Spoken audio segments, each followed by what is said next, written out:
As the Harbour Master, we're responsible for ensuring maritime safety and navigation safety in the region. So we're really delivering safer boating messages to the boating public.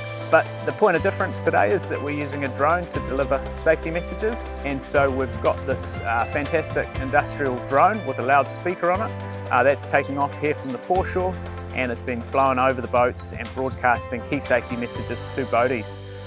So it's going to be really interesting to see how the boaties respond, and hopefully it'll be a really effective way to get those safer boating messages out there to the boating community. Are you watching for other people in boats too? Good on ya. Hello, Earthlings in a boat. We come in peace from the planet Harbour Master to make sure you have your VHF two-way radio. Our patrol boats are on the water as well, so they'll be able to swoop in and have a chat with people, see what they thought of the message being delivered by drone, and then also use that as an opportunity to just expand on those safer boating messages.